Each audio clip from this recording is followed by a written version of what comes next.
This afternoon, a couple of more drawings for the Lear Jet Getaway, as well as a few other surprises along the line. But first and foremost, let me get right down to business. I am becoming so confused. My eye, of course, is firmly shut, winking on that one. I'm really becoming very fascinated with the controversy concerning satanic verses. Yesterday, I was watching the television, and when I got home from work, and apparently I saw something incorrectly, because we double-checked on it this morning, and, well, I'll tell you what, I'm getting ahead of myself. I have on, which line, Michael? On line 11? Okay, I have on line 11 a gentleman with the Catholic Diocese in the city of New York. His name is Joe Zwill. Yes, you are, Bob. Okay, Joe is the Assistant Director of Communications for the Diocese of New York. Joe, I could have referring to the book Satanic Verses as blasphemy. Church also denounces any kind of death threats or any of the types of actions that have been threatened against the author of this book. And Cardinal O'Connor did that himself. But if you'd like, I can read to you from what the Church wrote in Nostra Aetate regarding Muslims. I'd be happy to do that. How lengthy is it? It's a few sentences. Well, please go right ahead. In the document, it says, the Church regards with esteem the Muslims. They adore, they meaning the Muslims, adore the one God, living and subsisting in himself, merciful and all-powerful, the creator of heaven and earth, who has spoken to men. They take pains to submit wholeheartedly to even his inscrutable degrees, just as Abraham, with whom the faith of Islam takes pleasure in linking itself submitted to God. Though they do not acknowledge Jesus as God, they revere him as prophet. They also honor Mary, his virgin mother. At times they even call on her with devotion. In addition, they await the day of judgment when God will render their deserts to all those who have been raised up from the dead. Finally, they value the moral life and worship God especially through prayer, almsgiving, and fasting. In that document, they were pointing out the many similarities between the two faiths, but also talking about the need for respect between all faiths. Joe, now I'm even more confused. Why isn't Satanic Verses blasphemy then? I haven't read the book, and the Cardinal has not read the book either. As obviously you have the transcript, you've seen it, he admits as much. The Muslim people, though, do you take not... it as an attack on their faith. Joe, do either you or the Cardinal doubt the report, because I haven't read the book either, but do either you or the Cardinal doubt the reports from such prestigious news organizations as Reuters, United Press International,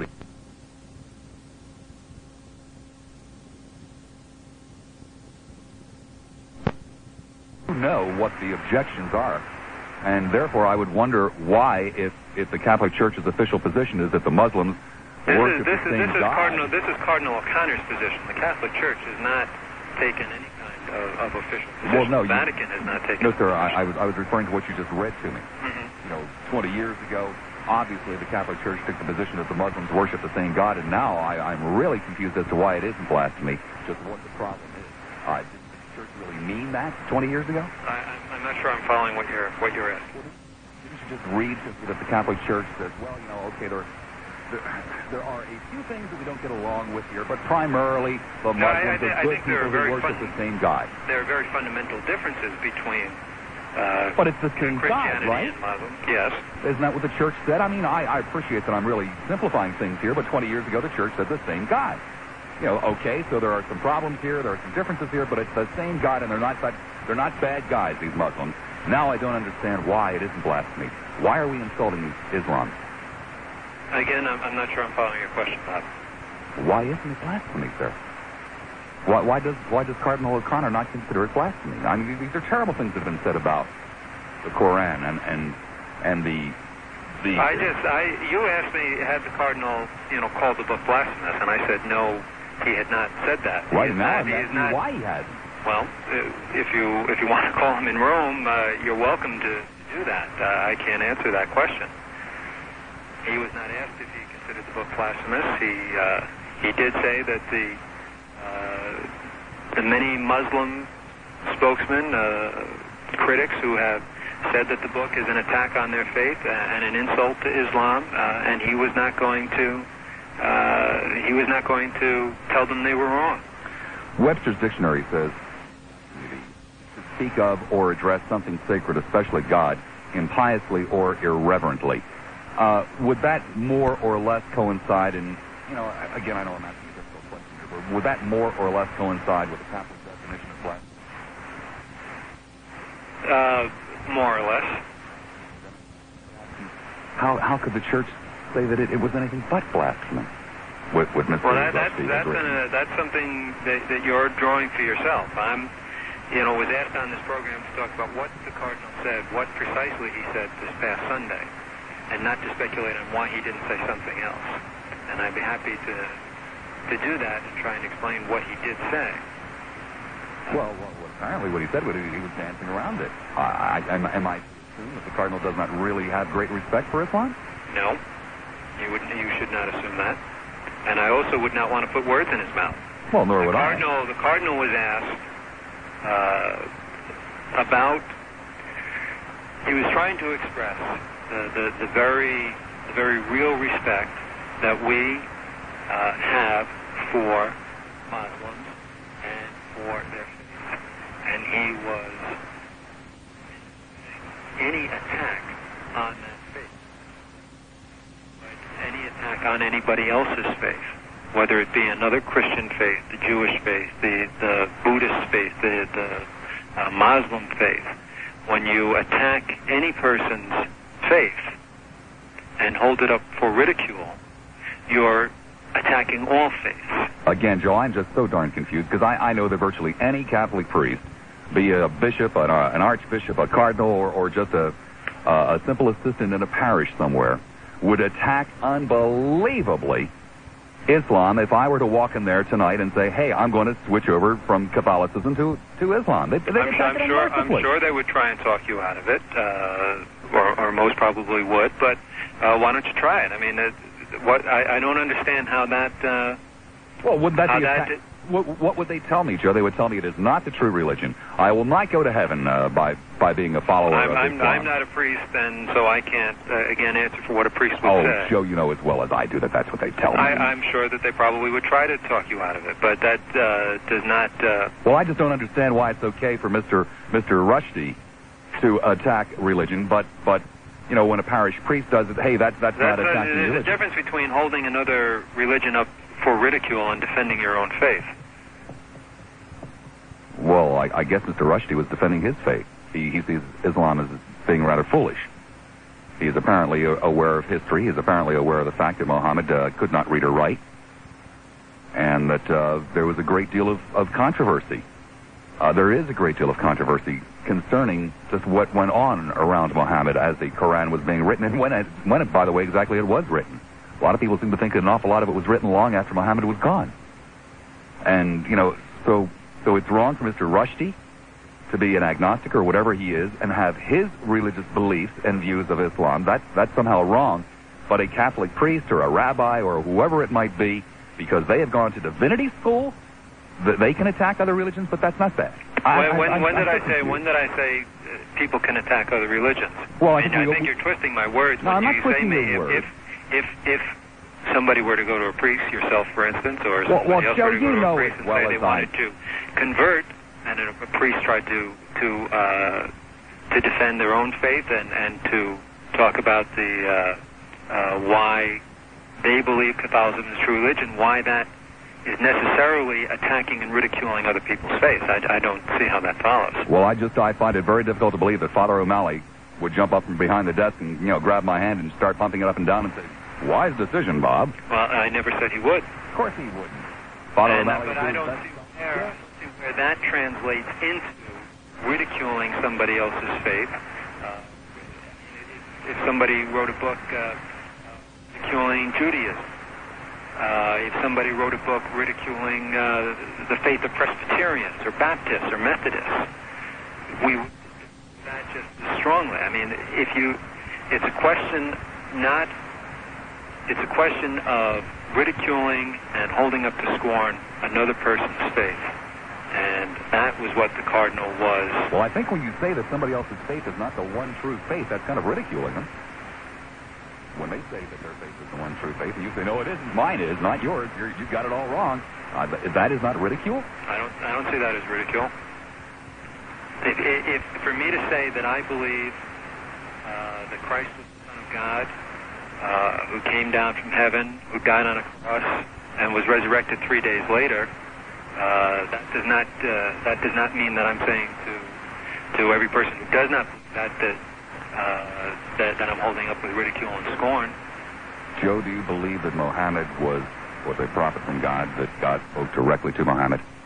I don't know enough about the Muslim faith to be able to talk about that.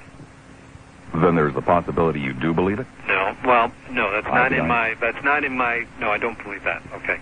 Do you believe that the Quran is dictated from God, word for word? No, I don't. Well, aren't you, in just saying that, isn't that ridiculing people who do believe that? I mean, if that's your definition of ridicule, then that's ridicule. That's not my definition of ridicule. I don't think it's very many people's definition of what ridiculing another religion is. I can defend somebody else's right to believe that. You can defend somebody else's right to believe what's wrong. Mm-hmm. Thank you, Joe. I appreciate it very much. 22 minutes after the hour of 3 o'clock. Corrupt shalt not commit adultery.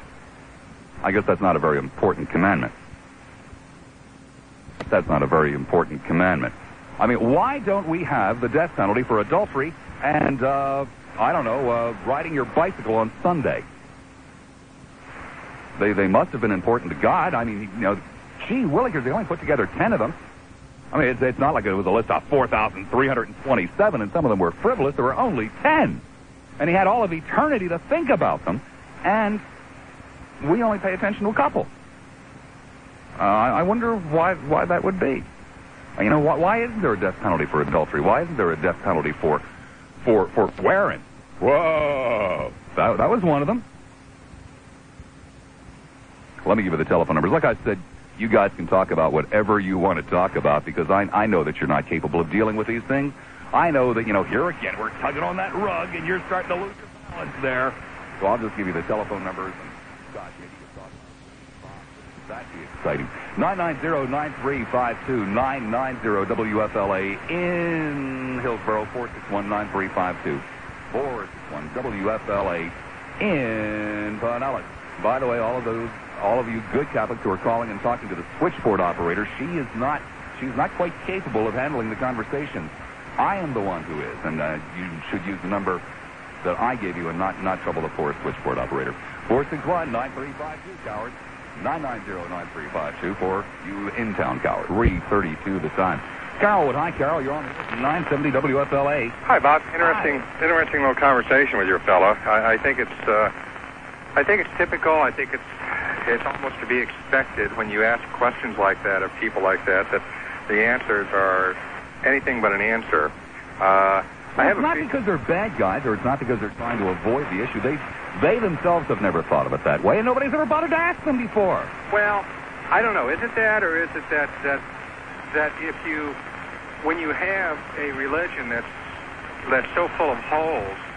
Now, I'm not speaking of the Muslim religion or some of those, because I really don't know anything about those. I do know about the Christian religion, and every facet of it that I have seen so far have been introduced to is just full of gaping giant holes that are senseless and meaningless, that I can see where an attack on one of them singularly would have to be an attack on all, because if you in fact poke holes at your neighbor who shares the same stupid philosophies that you do, then eventually he's going to poke holes back at you. And it would seem to me that, clearly this is a case, if you believe in blasphemy, this is a case of blasphemy. However, here's the problem. Like I was saying with poor old Joe, if I go in to see Father O'Malley tonight, how is Father O'Malley going to tell me I can't transfer over to Islam if he also says that Islam is a really fine religion? Well, I think that comes right back down to the basic understanding that I think that many of us share, and that is that the whole 9 yards of it is probably started off to be very practical and very meaningful and very organizational, but it's evolved into stupidity and naiveness and some sort of a fantasy that we'd all like to believe in, but some of us can't because we're too analytical. And at this point, it's a scourge on society. It promotes things like we see today, where one man can write a fantasy book and another man can put a death threat on him for it. And I can understand the position of the father there, because, like I said, Christianity or the Catholic religion has very few things I can think of to be proud of. Certainly a lot to be ashamed of throughout history. And if they, in fact, start poking holes in any other religion, then they're going to come under fire too. And I think at this point it's a game. And I think that most of the people that are in it have to realize, somewhere deep inside their soul, they've got to realize that it's stupid and it doesn't make sense. But they're hoping, I suppose, with good intentions, I gather, that I'll get a job in New York. Huh? That I'll get a job in New York. Well, yeah. I'll remind them of that too. But I think they probably hope that maybe somewhere along the line, that even though it's all fraud, that it will influence the weak-minded persons in our society to not cause harm to each other and to other people. And I guess the idea isn't so bad, but I don't think it's useful anymore. I think to go away, but might as well have a little fun with them at least in the meanwhile. Sounds like it, doesn't it? Thank you, Carol. Bye-bye. Bye-bye. How'd you like to try this one on for size, okay? Most of you guys believe in God, right? Most of you guys believe in the Ten Commandments, right? Most of you guys believe that morals come from God, right? Well, if that's true, then one of two things has to happen. Either all of the Ten Commandments have to be made part of law, or, because we're not supposed to have, religion and government mixing together, we would have to throw out murder, larceny, things of that nature, perjury, because these, of course, are all based upon the Ten Commandments, right? And again, if some commandments are good, then all commandments are good, and if some commandments are bad, then all commandments are bad. So either the morals come from God, and therefore we would have to accept all of them, or the morals do not come from God, and we're kidding ourselves. Which one is it, do you suppose? 990-93, an open afternoon. 990-9352 in Hillsborough, 461-9352 in Pinellas. Hi, Tampa, you're on the air. Hello? Hi. Hey, I wanted to ask you why you always hanging up on people all the time. I don't hang up on people all the time. Yeah, some of the times you hang up, and I think that's pretty rude. Some of the times I do, that's right. That's rude. No, it's not rude. It's good radio. When's Joe going to be on the air again? Joe who? Joe Fernandez. You mean Flores? Yeah, whatever his name is. Never heard the name before. He's on Saturday. He's on last Saturday. Well, you must have enjoyed him so much you remembered his name. Well, he was ripping on you pretty bad. Isn't that amazing? Isn't it astonishing that you need somebody to rip on me for? You can't do it yourself. I don't blame you. Hey, if I was such a nerd like you, I mean, if I was as low as you and as dumb as you, I too would look forward to having somebody else on me. Lido Beach. Hi there, Lido. You're on the air at 970 WFLA. Hi. Hi. I saw that clip last night. It was on Koppel's show of Cardinal O'Connell. Don't you recall? If it's the same one we both saw, he advised Catholics not to read the book. That's correct. In fact, he's climbed into bed with Khomeini, hasn't he? No, as a matter of fact, he hasn't, because he's not calling it blasphemy, apparently. But why should he advise Catholics not to? What has happened to intellectual freedom if we can't read that book? Well, the Catholic Church has never been known for intellectual freedom. Well, the Catholic Church has always told its followers what books and movies and plays and so forth and so on to read or not to read. But this other fellow was right when he said that naturally they don't want to attack Muslimism because the Catholic faith is so full of holes, they're afraid somebody else will come back at them. Not at all what he said, man. That's not at all what he said. All right, tell me. Well, you had half of it right. He said he didn't want to attack the Muslim faith. He said nothing about because his own was full of holes. He didn't say anything like that. No, he didn't. But that's the reason. I mean, he knows it's full of holes, don't you think? He's afraid, well, I don't think it's any more full of holes than any other. well, I thought we agreed on Bob a long time ago that it was, more or less a fraud. Well, like I said, I don't think it's any more fraud than any other. No, I don't think so either. But wasn't it shocking to see O'Connor stand up there with his high hat on and his big staff, and tell Catholics that they shouldn't read that book? No, I didn't find it unusual. It's what's been going on for almost 2,000 years in that organization. Right, yeah. But it made me mad as hell. Well, it just makes me mad as hell that he doesn't call it blasphemy. That seems to me to be just an incredible insult to 1 billion, Muslims. Well, Also, apparently against the teachings of his own church. but he didn't call it blasphemy. Right, Yeah. Well, see, they've made an about-face recently, Bob. They've made an about-face in regard to other religions. I guess they're not saying outside of the church there's no salvation anymore. They don't say that anymore. That's what you and I were brought up with, but they're not saying it anymore. Thank you very much. Thank you, Bob. 990-9352 in Hillsborough, 461-9352 in Pinellas. Vacations. Whether you're planning to... You mean the guest on the phone, Joe's willing. Pardon? The guest from New York, Joe's willing? Right. Okay, I don't pretend to be an expert, but I am Catholic, and I went to Catholic school for 12 years and had all the mandatory religion classes. And at one point we had classes in Eastern and Western non-Christian religions, and of course taught by nuns and everything. But they really went quite into depth on the other religions, and at no time did they ever put them down or try to convince us that they were wrong or anything. They always treated them with a lot of respect. Yeah, except that they were wrong. Pardon? Except that the religions were wrong. Well, nobody ever said that. The religions were false. They were not. Well, come on. What is the Catholic Church? The one true religion, right? Right. So what does that make every other religion on the face of the earth? Do you have to be told that? Or can you deduct it?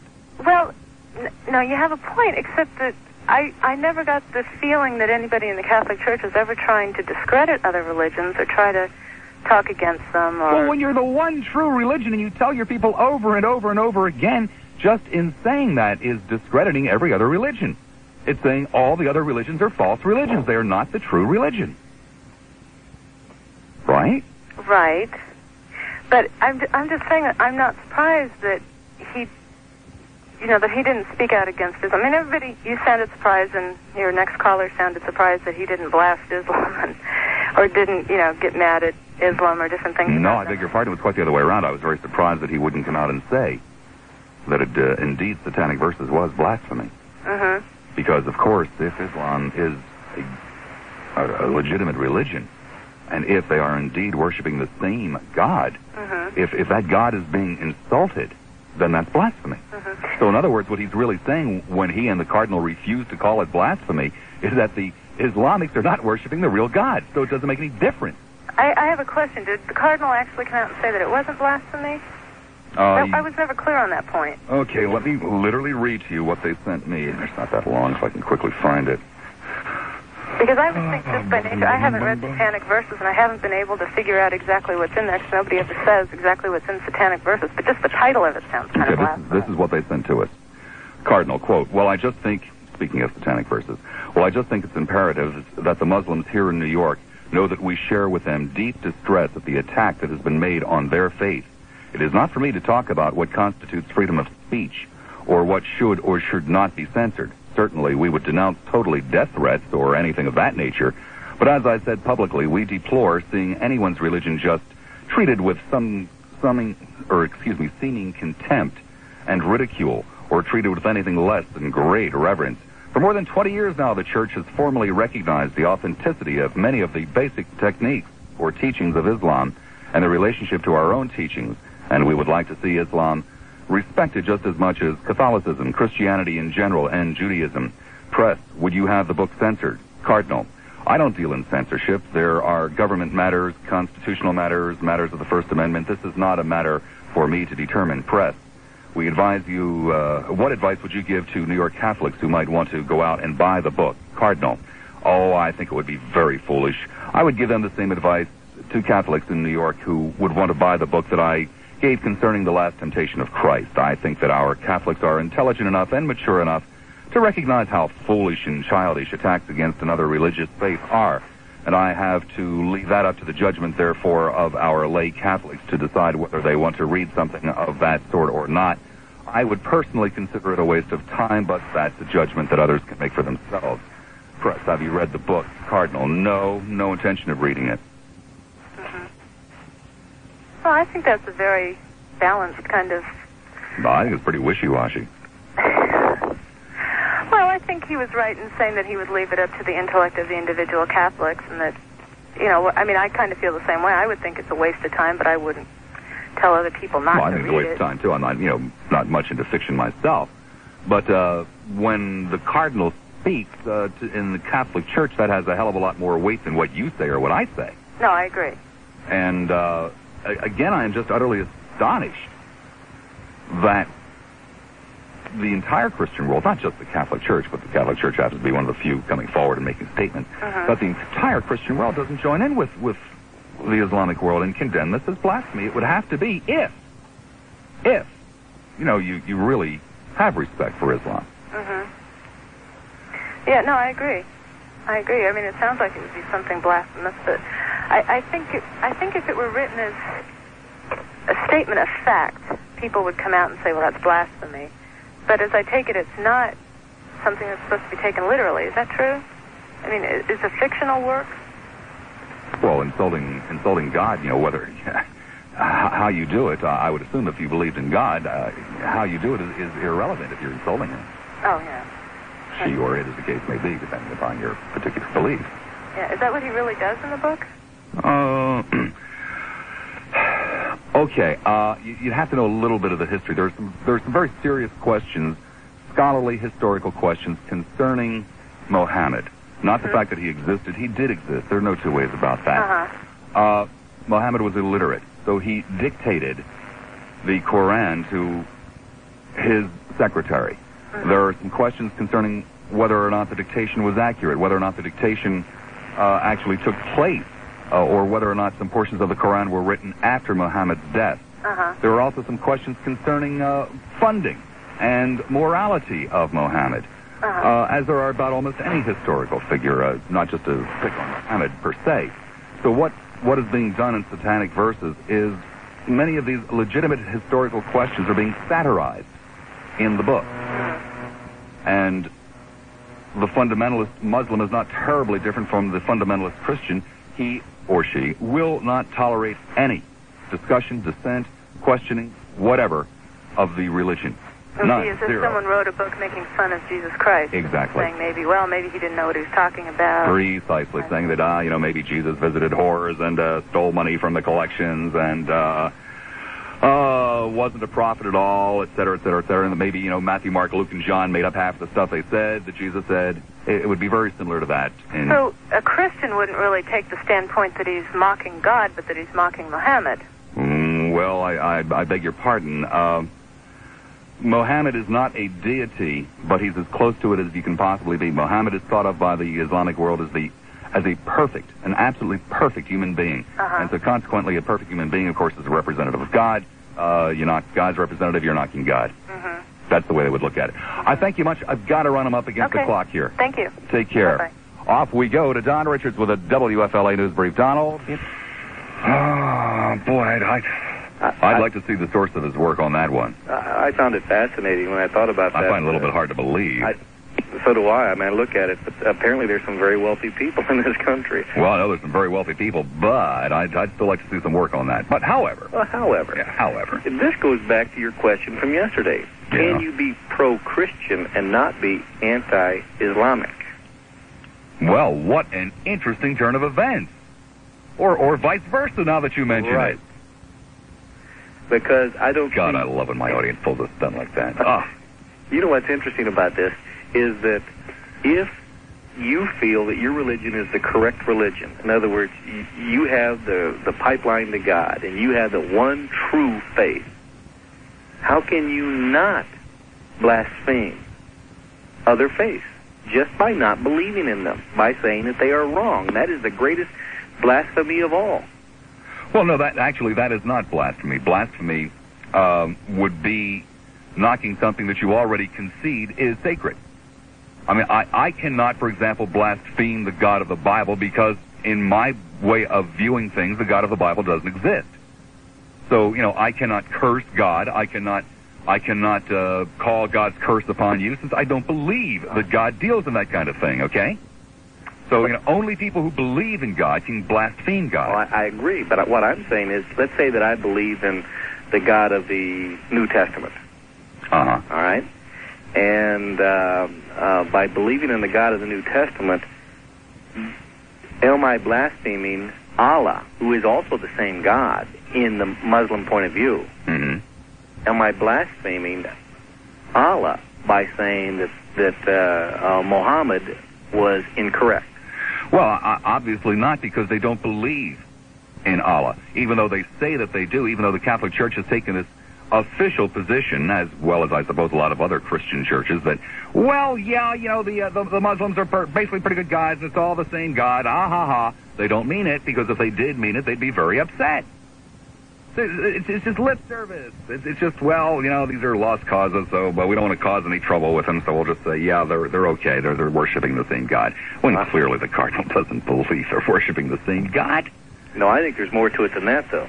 You think of the ramifications of the major book dealers, the bookstores in this country, having to say, we are not going to carry this book for whatever the reason. You have, I think, 3/4 of the outlets in this country that would sell books have chosen not to carry this book because of the threats from the Ayatollah.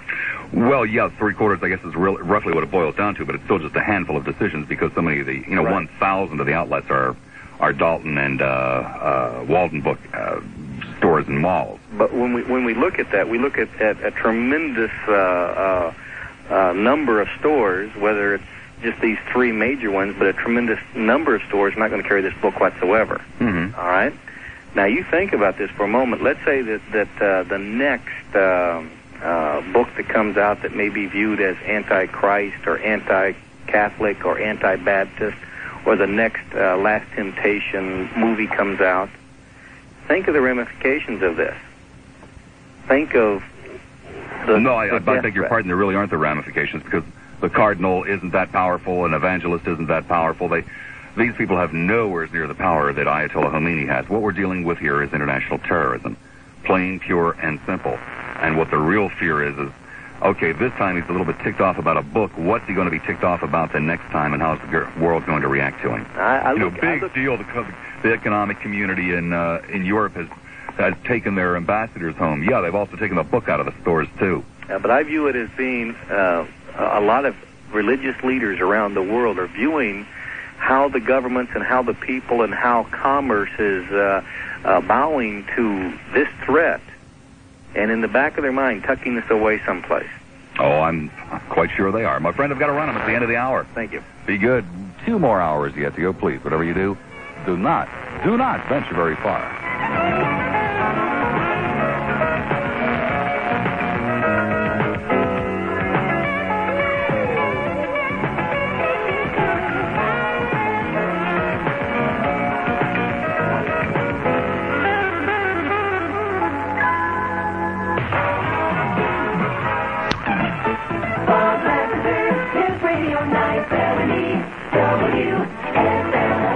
Welcome back. 12 minutes after the hour of 4 o'clock. Hour number 2.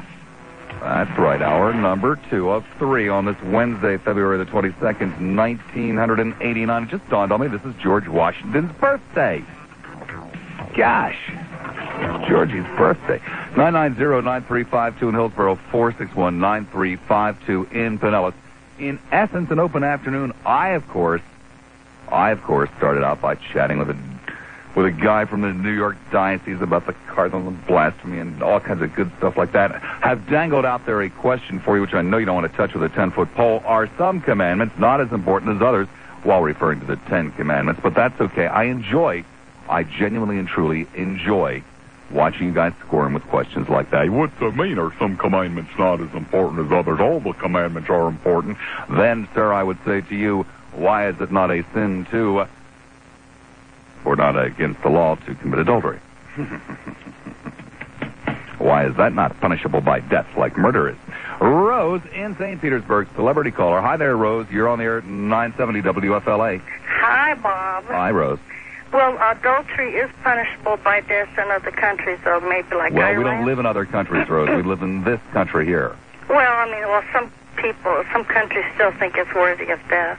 Well, that's beside the point. We live here. Okay, the person you spoke to earlier, was a priest or cardinal? No, he was neither. Was he a Catholic? I believe he was. Oh, well, I really admire what he said about respecting their religion. Even though he then went on to demonstrate that he didn't have any respect for their religion. Well, I think he did. See, I think you did, like he said, you tried to twist things. I didn't try to twist anything, Rose. All I tried to do was straighten it out. No, he said he was the one doing the twisting, Rose. No, he said that they do respect their religion, and I believe then he went on they to do. prove that he didn't. Oh, anyway, some of these atheists and agnostics, they really, I hear them all the time call in, and they think that to be an atheist or agnostic makes them more intelligent than the Christian, but I really don't think so. As a matter of fact, I think the Christian gets a lot more ridicule. Well, Rose, I would tend to agree with you. Your religion has nothing whatsoever to do with your intelligence level. Unfortunately, sometimes your intelligence level has a great deal to do with your religion. Anyway, I think... there's a line about speaking about one's wife and mother and God, and some people have no common sense, and they cross that line. Well, which line are you talking about now, Rose? When you speak of somebody's, you shouldn't speak about ridicule and have fun with talking about somebody's mother or wife or God. Who says that? A lot of people. Oh. They say... Probably basically people that can't defend their positions. Well, that's anyway, there's just some people are lacking decency and common sense. Some people are lacking decency and common sense. Here again, Rose, I'm the one who's standing on the radio, sitting on the radio as the case may be, defending your God, and you're not even swift enough to catch on to that. Not really. Haven't you said before Rose. that your God is not our God, but you do have a God? No, Rose, I've not said anything quite like that at all. Do you believe in a God at all? Well, it depends on what you mean by God, Rose. But, God is a very complicated thought, concept. It's not as cut and dry as it might appear to be. Well, I think I heard you say you do believe in a God, but not our God, or the God of the Old or the New Testament. Well, Rose, if you feel more comfortable calling it a God, then you go ahead and call it a God. I would refer to it, of course, as a supreme being. Oh, okay. Well, anyway, I think you're a blasphemer. Oh, how's that, Rose? You really get a kick out of knocking the God of the Old Testament. There's an interesting point here. Amazing. Here I am, simply asking questions. I'm a blasphemer. However, Mr. Rushdie isn't. Oh, I don't know too much about him because I haven't read his book, as a lot of people have. Anyway, there's a real interesting thing here about Muhammad. You don't know too much about me either, Rose. There's an interesting thing about Muhammad but you have no and problem Buddha. whatsoever in calling me a blasphemer. In what way do I blaspheme, Rose? Well, you always say that you think of the God of the Old and the New Testament as horrible and all these terrible things. I've heard you. No, Rose. I believe what you have heard me say time and time and time again. The way that God is depicted in the Old Testament is absolutely horrible, and that it could possibly be no other way except man who is being talked about. There's a whole lot of good. You never want to talk about the good. Rose, what good did you have in mind? Oh, there's all kinds of good. And what good did you have in mind, Rose, in the Old Testament? Well, okay, but before you hang up on me, I'll answer you if you don't hang up on me. What good did you have in mind in the Old Testament, Rose? The Old Testament? Yes. Well, what good did you have in mind? Oh, he predicted Jesus coming. And just everything was right there, perfectly condemned. Who predicted Jesus coming, Rose? In the Old Testament, it was all saying he's coming and all kinds of stuff. Rose, again, you haven't read the Old Testament. You're just going by somebody telling you that Jesus coming was prophesied. By the way, Rose, there's somebody in Clearwater that would like to talk to you. Claire, what did you have to say to Rose? I think she's a primitive bitch. A primitive bitch? Yeah, or a primitive mind. Bob? Yeah? I wanted to point out that people do not say that Muhammad or Buddha were the son of God, as they say about Jesus. Well, that's very true, Rose. I don't believe anybody has said that there were people who said that. And Rose, by the way, you have been insulted by someone in Clearwater. She's slime. Hey, Bob. Oh, what a Christian to talk like that. I never said I was a Christian. I never said I was a Christian. Well, Rose, I believe you're a Catholic, correct, Rose? She's straddling the fence. I don't think it's anybody's business. It is nobody's business. Why don't you religion is. Why don't you tap into your higher brain up there and get out of that primitiveness? It is nobody's business what religion I am. Well, Rose, you told us before that you were a Catholic. I was reared as one, but that's nobody's business. Hey, oh, Bob, she's ashamed of it. Bob, it's not. Hey, I don't even want to talk to you, slimeball. Oh, what a Christian! How nice! I never said I was a Christian. A couple of fine ladies there. Hey, Bob. Yeah. Let me see. God, I lost this last thing.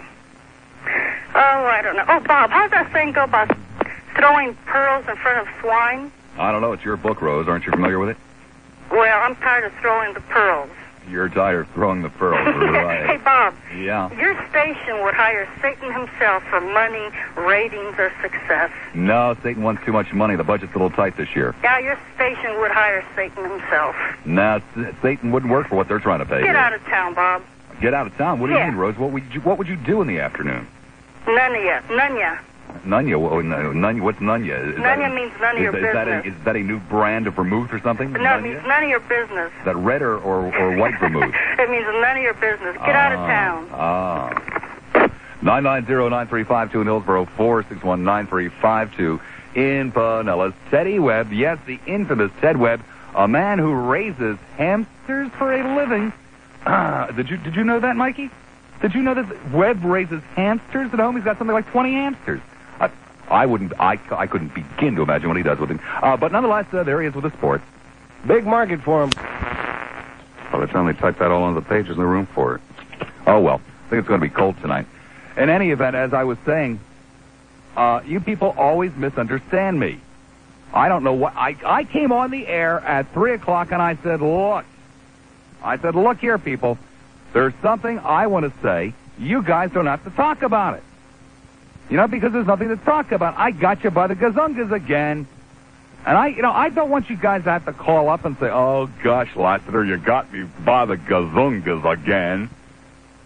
You know, that's no fun. I mean, I told you guys you could talk about anything. I just wanted to point out to you that as this Rushdie thing drags on, there are certain things that become rather interesting and sometimes amusing. And then, of course, in addition to Rushdie, I also got to thinking about the Ten Commandments and how apparently you guys don't believe in them either, even though you say that you do, because, we were asking about which ones are more important than the others, since, obviously we don't give... But that wasn't really the show. The show was whatever you guys wanted to talk about. I mean, my goodness, it's a day full of penthouse stories about baseball players who have rare diseases that they found out about on the Geraldo Rivera show, and what else? Cold weather coming, and Grammy Awards, and just on, and Cleveland Wheeler. I was just told, did you know this, Michael? They did about a 4 or 5 minute bit on us this morning, around, I'm told, about 7:40. I'll try to catch it on the rerun at Jones Cable tonight. But here's, poor Cleveland Wheeler has in the last 6 or 8 months totally rescinded his order about, we'll never mention that man's name again. Anybody else can be talked about. That man, never again. Never, never, never. I mean, there are all of these things just out there, and you guys, give me a break. 990-9352 in Hillsborough, 461-9352 in Pinellas. I mean, do I have to sit here and put up with celebrity callers like Rose in St. Petersburg? Is that really what it's going to take? 990-9352 in Hillsborough, 461-9352 in Pinellas. Let me see if I can't talk you out of smoking, okay? Let me see if I cannot talk you out of smoking. It is something that, if you are a smoker, you probably want to do, but you haven't quite figured out how it rarely twinkles. Only on the good days, Bob. Investigators are now calling the disappearance of 5. You got it. What about my log where it says 4:50? It says go to Don Richards for another news brief. Well, it's sort of more. It's a news brief, but it's a news too. The main bulk of the. Are you ashamed of the 4:50 news? Of course not. Then why don't you promote the 4:50 news? Well, we'll have a news tease at 4:50. The news at 5 when Mickey's hand is, Well, the news tease. That's not one of those things where it says missiles launched headed this way. Details in 10 minutes. You're not talking about one of those things. Well, that's in essence what it is. Yes. I see. Mm-hmm. Thank you, The next news at 5. Bullet. Here again, Bob Lassiter. By the way, Cleveland, another thing I forgot to mention to you, I've been invited to speak to the Tiger Bay Club. Have you? I know. I don't want to hear how you are because I'm on trial. It might be a good time to bring up something. We didn't call in. They waited till the next morning when Sam was here by himself, and I didn't say they called in that night. I said when they called in. I didn't say when. Well, speaking of hamsters, sir, I must leave you to go talk with Ted Webb, who has a hamster update. Ted. Bob, one of the most famous hamsters in the world, Adrian Dantley, has refused to report to his new NBA team. I thought maybe you forgot me, Teddy. We have had a couple of earlier problems wrapping up Hanley south of Waters. Now what happened to the music? Bring the music back. 275 northbound north of Hillsborough Avenue. Minor accident. They've got about 14 police. Get out of the phone book. 14 police officers responding there. Drew Street and Betty Lane clearing up Clearwater, and right now Belcher and Harn. 66th Street North and 82nd Avenue North. Earlier problems clearing as well. Traffic just slow. Streets are wet. Reheat the meatloaf, Martha. It's going to take longer to get home tonight. I'm Gary McHenry, 970 WFLA, airborne traffic. Oh, go wipe your sweat. Go wipe my sweat? What does that mean? I heard you screaming at the last guy. I know what you look like when you scream at people. Sweat starts rolling down. It starts rolling down your thinning hair, through your thinning hair, down past your semi-sideburns, into that scraggly beard, tipping off your nose, and just sweat pouring out of your forehead. It's disgusting. I feel better now. Channel 10 anchor John Wilson on Teamwork. Cheryl Brown is the most professional anchor that I've ever worked with. We can anticipate each other, and therefore we can easily help the other. And I think Cheryl shares those feelings, too. John is a thorough professional. I know the obstacles he faces and how well he handles them. One reason I like working here is that I'm constantly learning from my co-anchor. John Wilson and Cheryl Brown, working together longer than any other television anchor team in Tampa Bay. That's teamwork you can depend on. Radio 970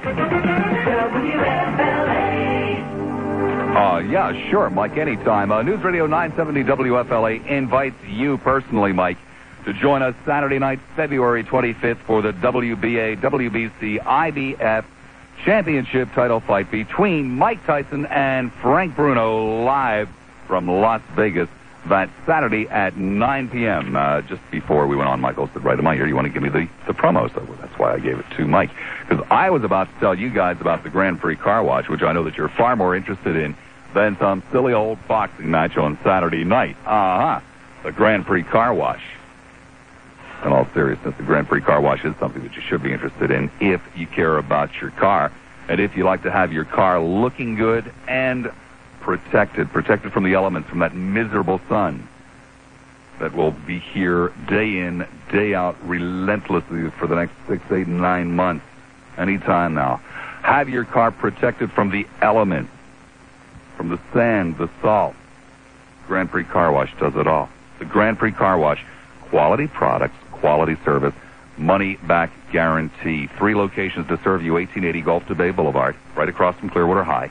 In Seminole at 10471 Park Boulevard, and the newest location, 3622 Gandy Boulevard in South Tampa. Special going on this week. They call it the first class finish. 2 waxes, a sealer and a polish, a scent for the interior of your car, an undercarriage wash and seal, and free Armor All for the exterior of your car. First class finish. Tell them Lassiter sent you, if you would, please. The Grand Prix Car Wash. Tampa. Hi, Tampa. You're on the air at 970 WFLA. Hello. Hi. Hi. Hi. Am I on the air? I believe so. My name is Tina Nave. We don't need your name. Well, you got it. I didn't ask you for it. I was calling to wish my mother a happy birthday. You were what? I was calling to wish my mother a happy birthday. Thought that's what you said. Her name is Louise Dean. We don't need her name either. Well, you got it now. No, we don't, because they kind of stepped on it. I won't tell everybody how old she is. Mm-hmm. So that's all I want to do is to wish my mother a great big happy birthday. Have you ever listened to my program before? No, I never have. She's talked about you. I kind of thought that's why perhaps you might have called to do something like that. Really? She talks about you all the time, so I know pretty much about you, and I've heard about you. Cleveland Wheeler talks about me all the time, too, ma'am, but we don't wish him a happy birthday on the show. Well, I tell you what. God bless you. We'll talk to you I know later. that you've never listened to the show before. 990-9352 in Hillsborough. 461-9352 in Pinellas. Tampa, you're on there at 970 WFLA. I'm one of the fringe lunatics that you're trying to get out of the woodwork. I'd like to put my 2 cents worth in on blasphemy. Uh-huh. And I have not listened for a pretty good-sized gaps of your program today, so this might be something that somebody else has said word for word even. It's, to me, the perception that the different religions have of God. It's not that we believe there are other gods. It's not that we even believe that our God is essentially different from the Muslims' God, but we perceive him differently. Well, everybody knows that, sir.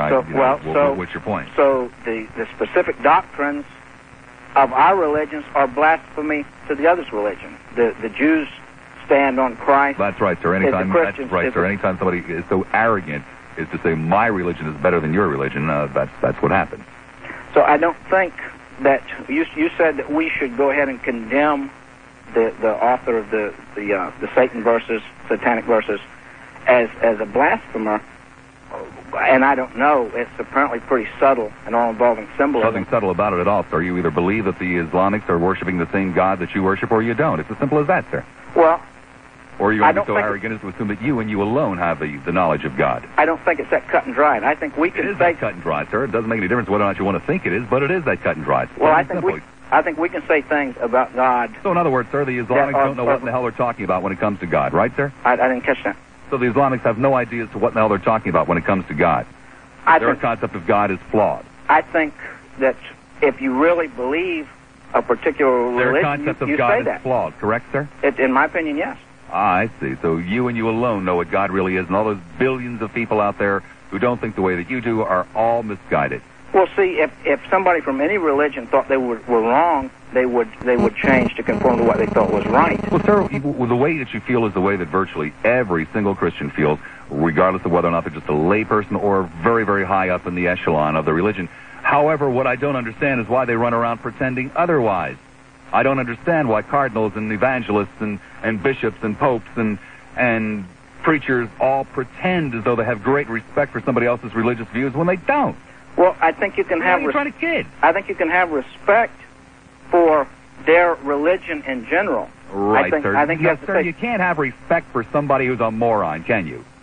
Well, you have to work a little harder at it to have respect for them. Well, yeah, maybe, sir, you'd have to work a little hard at it, but people don't have respect for morons. Okay, now, can I say something about the Ten Commandments? Only if you want to stay on hold. Sure. Okay, put you on hold. Come back a little bit later on. Off we go to Don Richards, who does it. Yep, still here. Okay, go for it.